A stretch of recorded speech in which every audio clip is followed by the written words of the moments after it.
Education without digital is yesterday's story, which is exactly why we are here to speak to a digital expert in the industry who is none other than Mr. Keheliya Amarasinghe. A very warm welcome to you, Mr. Amarasinghe. Thank you for joining us for this podcast. Thank you for having me. I'm really glad to be here, Dumindra. The pleasure is all ours. And ladies and gentlemen, a big warm welcome to all of you to Learning Pod 2.0, brought to you by Infinity Learning Space. Just like I mentioned, we have a digital expert in the industry, Mr. Keheliya Amarasinghe, who is a dynamic leader in digital transformation, who spearheads the digital business architecture pillar for marketing, supply chain, and finance functions at Brandix. He also holds professional memberships in SIMA and SIM, and he holds a BSc Honours in Business and Management from the Northumbria University, Newcastle, and has also earned his MBA from the Postgraduate Institute of Management. He is also backed by his expertise in Lean Six Sigma, amongst many more. Once again, a very warm welcome to you. And speaking about the brand new CA curriculum 2025-2030, lots to talk about, and there's a lot of talk about the digital part of it, the data analytics part of it, the sustainability parts of it, which I think is categorized as enabling skills. Can we speak a little bit more about that? What exactly are we talking about, and what's the depth that we're looking at? So that's a good question, Dumindra. So when I went through the entire CA strategic level syllabus, I was actually quite impressed about the depth of digital skills that they are trying to cover. It's very nice to see how they are touching on not just the surface, but into depth on how AI works, uh, data analytics, blockchain, fintech cryptocurrencies, digital payments, decentralized finance. It's very vast. Even though people might think a finance qualification touches only the digital areas on a surface, but what I saw in this time syllabus change in the strategic level is we are not on the surface anymore. We have gone into depth, even explaining how machine learning models work and how to govern them, and what role does a finance professional need to play while working with technology. So I think it's quite useful for the students as well as the future professionals that are coming to the job market these days, because digital is not something that you can just skip nowadays. It has become something that is quite vital for everyone, and it's no longer just a competitive advantage. It's essential for survival, right? So this time syllabus, I believe it helps the finance team to see what role they can play while they put in that understanding in of how it actually works as well. So it's not just a concept anymore, it's more about how exactly it works and what do we do in to make it possible for our organizations. Okay, so a transformed accountant at the end of the syllabus or at the end of the journey of learning, I believe. Okay, and then speaking about the enabling skills now, speaking about the strategic level, speaking, taking it again. Speaking about the strategic level digital pillar in specific, is it actually a different subject? Are we learning it as a different subject, or is it a self assessment module? How exactly is it working? So they haven't brought in a new subject or a chapter just digital. What has happened is in the five key chapters plus the capstone as well, they have included elements of digital into those chapters. Right. For every chapter, chapter 1, 2, 3.1, 3.2, 4, and the capstone all include some kind of digital area. Right. Especially in chapter number 2, one entire learning lead is focused just on digital. Yes. So speaking about the enabling skills again, now integrated, they like you mentioned, they are integrated with the technical skills as well. How does the inclusion of analyzing AI and other things like data analytic tools, how does it actually enhance the interpretation of certain aspects like financial and non-financial performance indicators, how does it enhance the operations in the corporate world? That's a very good question. So, Dumindra, what I saw when I went through the syllabus was what they have done is now the traditional finance role tended to be where the finance professional reports on what has happened, right? So, we analyze a lot of data, we work with a lot of systems, and we work with Excel and BI tools and things like that to report on what has happened, and that is very valuable to organizations as well. But the change here is modern technology is actually empowering the finance professional to go beyond that. That is not to just show what has happened, but to predict what could happen and to also prescribe what can be done in order to prevent something from happening again if it is bad, or to encourage something from happening if it is good. So that is the change that I saw in terms of the way the syllabus is structured this time.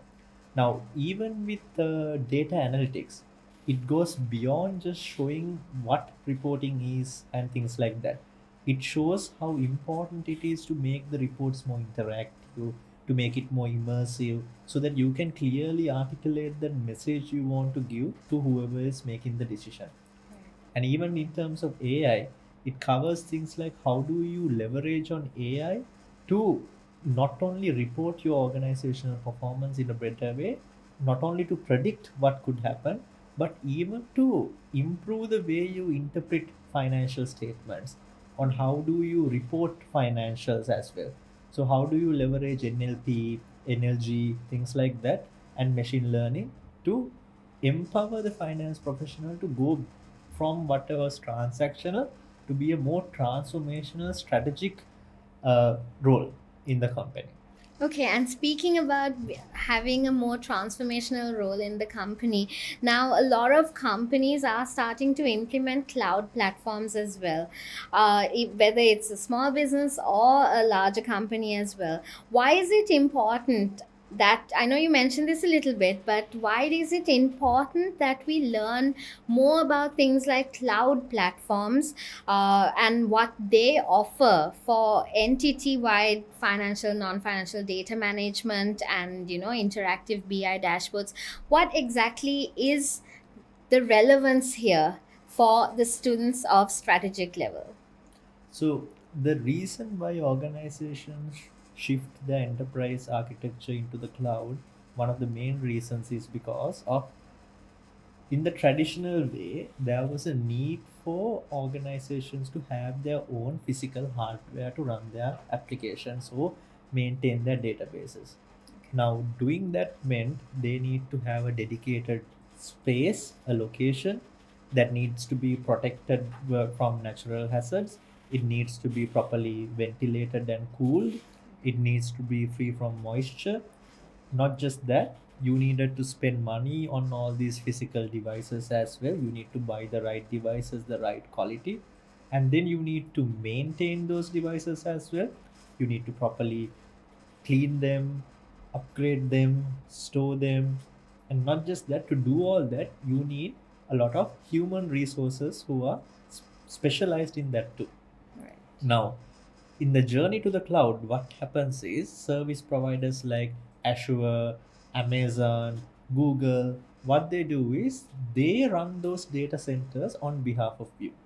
Okay. And they do it not just for you, they do it for a lot of companies. Right. And that means the cost per company will also reduce. We don't have to bear the entire cost of that facility. Right.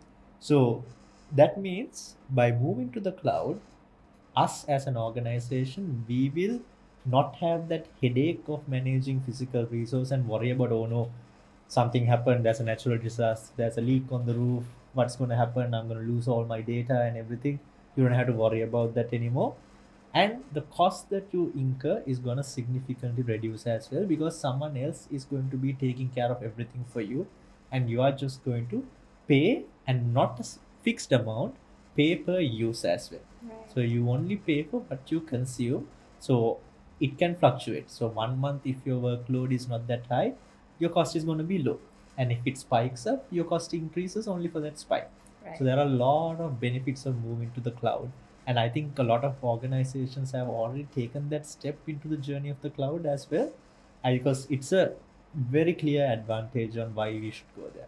Wonderful. And that is exactly what you are going to learn about as strategic level students from digital experts like this, because they know exactly where, why, how, and what to do as well. So thank you for explaining that as well, Mr. Amarasinghe.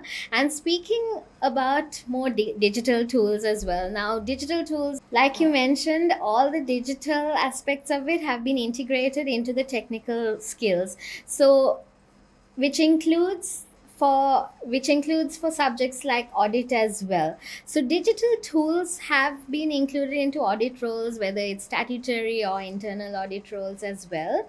So why is it important that AI driven tools or IT security collaboration, digital risk assessments are included in the context of audits in a day like today? So today we are working with a lot of systems and data, and it's common for any organization, right? So our audit teams today, they can't go on the traditional role that they used to go, because how they will do the audit is not by just only going physically to a location, inspecting physical documents, things like that. They need to work with a lot of systems, and they need to scavenge their way through a lot of data as well.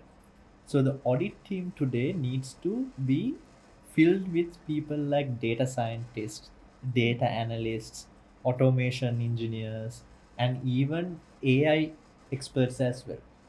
Because the power that the audit team has is they can actually leverage on not just looking at the sample data anymore.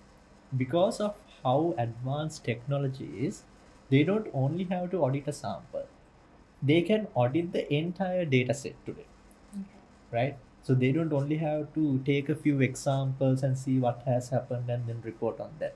They can take a larger subset and then report their findings. So that is why you need data scientists and data analytics skills in your audit team.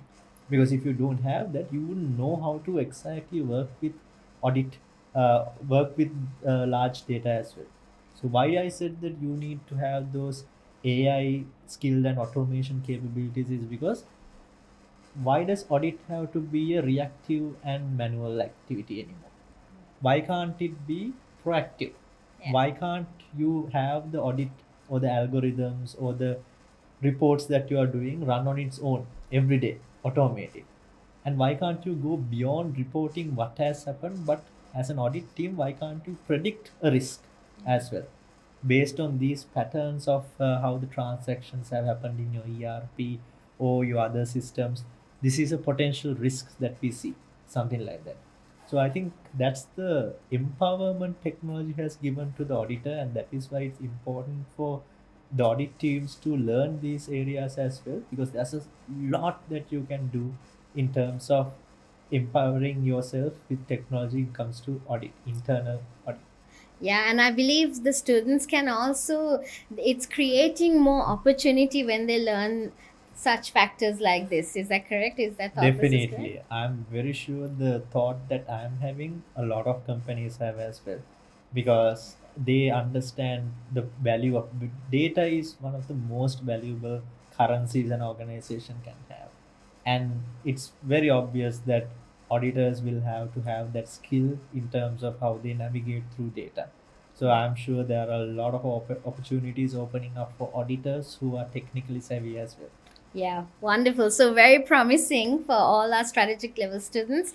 And also, speaking about the tax pillar as well, or rather the tax skills, the tax subject, rather, there are things that the 2026 government budget also introduced relating to digital, relating to all these digital factors that are being implemented or that should be introduced.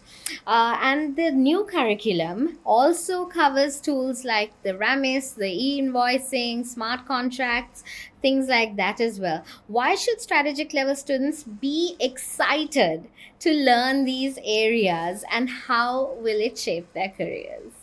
So that is something that I've noticed when working on projects as well. A lot of countries have automated the way organizations can report on their tax.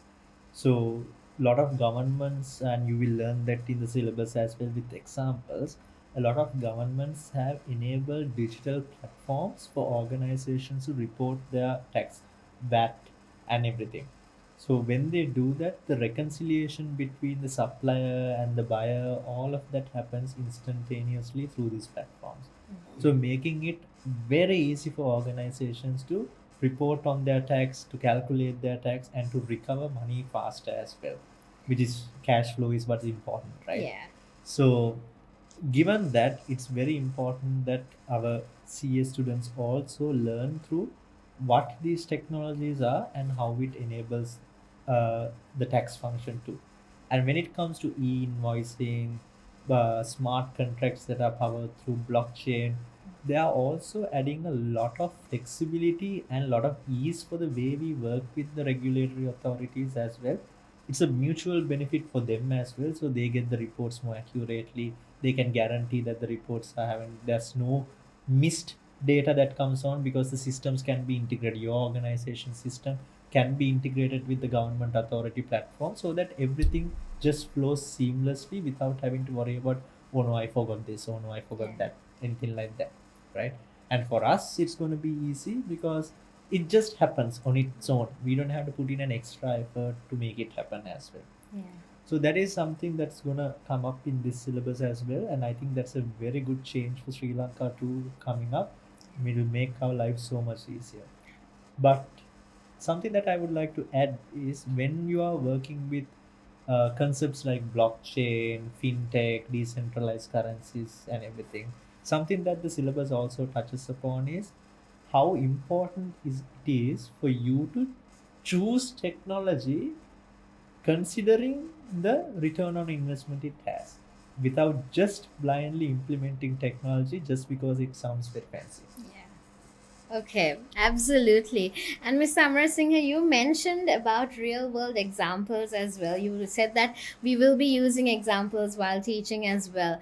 How important is it that, because at Infinity Learning Space, we have lectures who are experts in the industry, who are coming in to share the real world experiences and to teach the syllabus with those real world experiences. How important and how crucial is it that real world experiences matter when teaching a syllabus like this?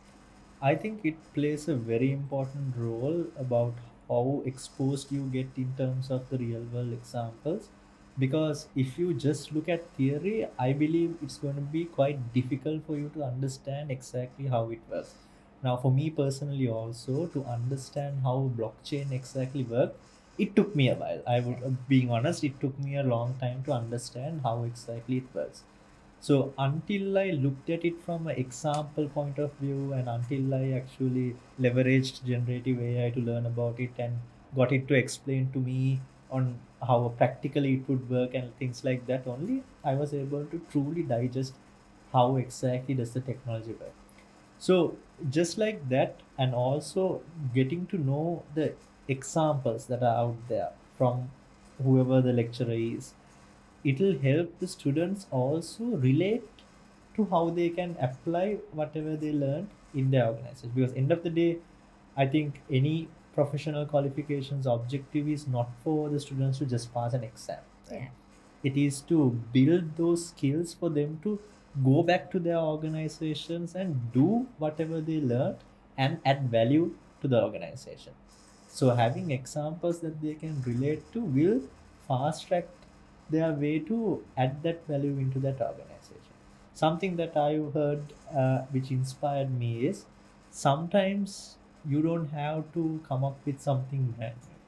Sometimes you need to see what is already working that you are not doing and replicate it to where you are, because it's already proven that's working. So that is, I think, the power of examples comes into play there.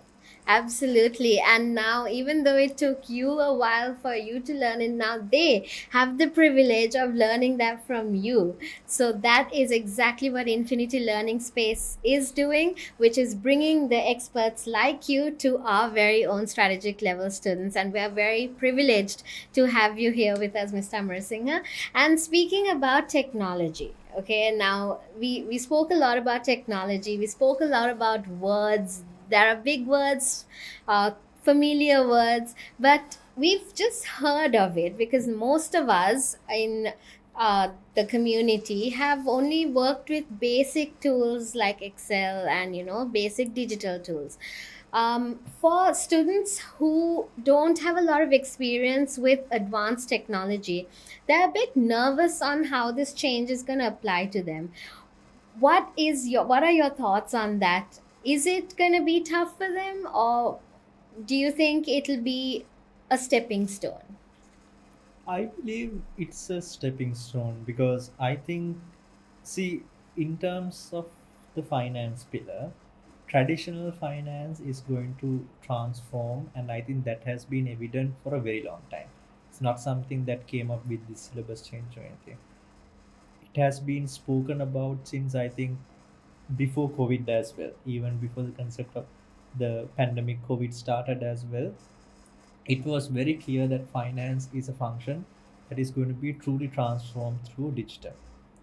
So I believe that at some point in time, we need to get familiar with technology if we are not already. So I think that time might be in the past also, but at least now, I think it's more than the right time to get ourselves familiar. So, and it's going to definitely be a stepping stone. Students don't need to be scared about it because technology is not something that's going to threaten you or be challenging for you. If you approach it in the right way, it's definitely going to empower a lot for you. And if your organization hasn't gone into great extents on using technology to improve the way they work, it's an opportunity for you because you can be the rising star in your organization that brings the technology to the organization. That will open doors like it has to be.